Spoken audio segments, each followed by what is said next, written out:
Hey, it's Drybear. Back again with your Diablo 4 build guide, and today we're going to be talking about the Thorns Necromancer. And believe it or not, unlike the Thorns Barbarian build, which is super popular and very effective, we have some minion effects that will make the Thorns even stronger for Necromancer. But first, you should come out with me on my live stream. I'm live every single day on twitch.tv/Drybear. If you don't come hang out, the next time you walk by a bush, a small, inconveniently sized thorn is going to get stuck in your skin. Let's dive into the build. If you're curious, I do have a full build set up for you down in the description on d4builds.gg. I made this before the video. We're looking for the Thorns Necro, the spiked ribcage, I'm calling it. You'll be able to pick that up in the description. You can follow along if you want. One thing about this, though, is it's probably not a super great leveling build. You will need a medium amount of thorns for this to start to take effect. So you can probably only see this maybe level 25, 30, and above.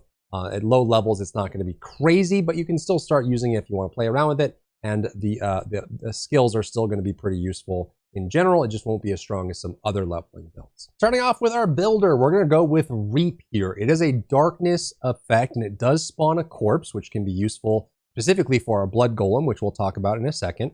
It's a way to generate essence as we spend it with other options. But what's nice about this is it's kind of a decent AoE. It does give us attack speed, which allows us to move and reposition, and it gives us damage reduction. And anytime you're running a Thorns build, your goal is to run forehead first into everything so that when you take instances of damage, it procs the Thorns. That's how you deal your damage, which means dodging stuff is going to reduce your damage. So you want to have some major survivability so that you can actually go and forehead into things and cause damage to proc. Next, we're going to run with Sever. It works great with Reap, and we have some modifiers that work with this as well. It gives you some decent range options, some damage, and some AoE on top of everything. It also damages enemies in the path, and it gives you increased damage for each minion you have, which we will have minions for this build. So that does give you some extra benefit there. It's just your basic builder spender. You could swap this out for Blight if you wanted, and just to get some suck in there, but I think that this combination works great. Now we're gonna run with a Golem and Skeletal Warriors in this, which means you're sacrificing 2 open ability slots to do that, which means we're gonna have to sacrifice that somewhere. We're gonna skip the abilities inside of this tree, but there's a passive in this tree that gives us free thorns, and we're gonna want that. The more thorns you have, the more thorns that your pets have, the more damage that you deal. So this is just free. We're gonna pick up this passive easy. Next in curses, we're gonna pick up Iron Maiden. There's some really fun things that go along with this. This fits with the theme, and it's a nice way for you to build more essence for spending without having to worry about just reaping over and over and over and over. So they can use on spend on your Sever as well. But it curses the targets. They take damage each time they deal damage, which is just in the thorns. It's kind of in your normal gameplay rotation as it is. You get the modifier where it doesn't cost essence, it gains essence instead, and you heal for enemies that die while affected. So it gives you more survivability, it gives you more damage there. You probably could work in Decrepify here if things got really nasty for damage output, but I think this one's going to be a little bit more effective for just general use, and until I can test this at full endgame, I won't know if Decrepify ends up overtaking it. But I would plan on having Iron Maiden in the build. And that's the end there because we've added in the other 2 here. So we're going to jump down into the ultimate, but we'll talk about how your minions affect all of this. Your ultimate choice is Bone Storm. And anytime you're investing in Golem, you will get value out of this because you can modify it to be on your Golem. You can also get it so that it extends the duration by consuming corpses, which we have corpses coming out from Reap. Now, if you decide to go for the Blight option, which will give you minion scaling damage, and it does seem to affect Thorns, which is super nice, you'll have that option there to get some AoE suck in for Bone Storm, which gives you some nice synergy there. So if it turns out that Blight ends up being slightly better than Sever in this case, you actually will get some cool synergy from that. And on top of that, we're going to run with the Needle Flare legendary. Thorns damage dealt has a chance to deal damage to all enemies around you, and you'll get some really nice value out of that because it starts spreading out. You can just start pulling in mobs, getting tons and tons of density, and then killing them off with thorns. Torturous legendary is nice because it causes a chance to stun, which you can scale off of and gives you more survivability while minions are alternately being stunned, that sort of thing. It gives you a decent chance to kind of slow down the movement of things that can be stunned. Disobedience is a nice pickup as well because it increases armor that stacks up pretty significantly. So as long as you're dealing damage, you'll get some extra scaling off of that as well. The unique Razor Plate just gives you a fat amount of thorns. Easy pickup for this. And you want to have thorns on as many things as you can, including your gem sockets as you pick that up. Osmus Gale is nice because Bone Storm, when it activates, it consumes corpses and increases its duration. So we're going to have more options for that, which is really nice. And as you create corpses, you'll be able to consume those and increase Bone Storm's duration. Remember, our Bone Storm, when we have it modified, is going to have the damage reduction on it as well. So we have extra damage reduction for you and for your golem, which is really cool. And it has a crit strike chance as well. So you actually get pretty decent damage out of the Bone Storm. Damage reduction while it's up. And then if you run with the Gale aspect, you'll get a longer duration on it, which is more damage reduction and longer chance to do Thorns.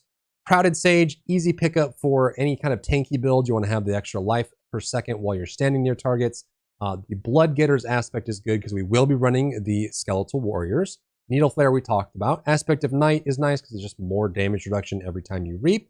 And then for options here, I think Hulking aspect is a huge pickup. Your golem has a chance to reduce its active cooldown, the button you press to make them use the attack, which is really nice. And it has a chance to spawn a corpse each time it damages an enemy with its normal attack. So more corpses, consumes more for Bone Storm, gets more value out of that. When you have 7 more minions, your minions gain damage reduction, which means they stay alive longer. It's less of a problem for your golem and more of a problem for your skeletal warriors, your defenders, but something to think about well. And then the increased damage while alive. They should be staying alive pretty long with this build in general.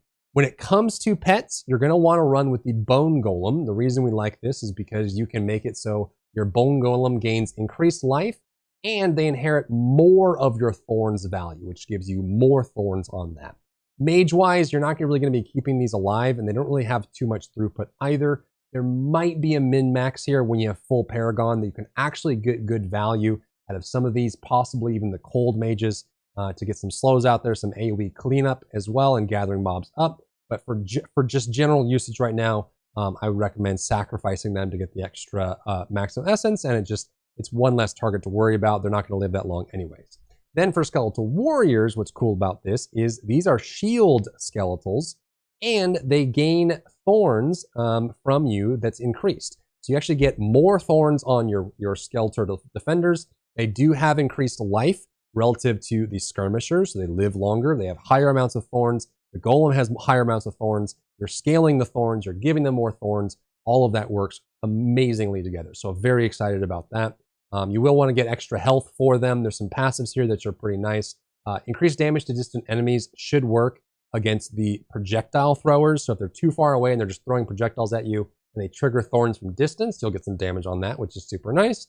You can get Death's Embrace, and then passives here, you will want to get the healing and damage reduction for your pets, as well as the attack speed as well, just to kind of get that all scaled up and moving. You'll get some minor damage reduction from the standalone passive here. There isn't a crazy amount that's really useful here. You can move standalone over to something like Skeletal Mage Mastery if you end up picking Skeletal Mages, if that ends up parsing better and doing more damage. So keep in mind that standalone really only works if you've sacrificed at least 1 minion, right? So if you have 4 warriors, 3 mages, and a golem, then this is going to get reduced. But if you only have 4 warriors and a golem, that's 5, that's 10%. You still get damage reduction from it. So anything less than 9 or less minions, you'll actually get some value out of that. So you can actually get up to 7, which means you still get some damage reduction from this. There just isn't a crazy amount of other options.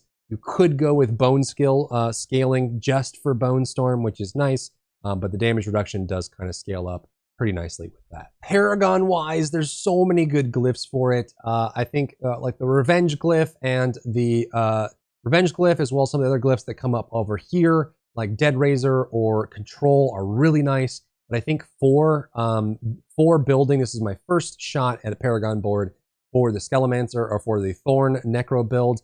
I think you go straight into Golem. Your Golem's going to be a big part of your damage, so Hulking Monstrosity is an easy board pickup straight off the rip. And then you can go up into things like Bone Graft or Cult Leader. I think you probably want...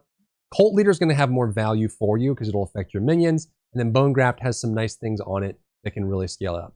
Interested in seeing more? I have this in the description down below for a Paragon board.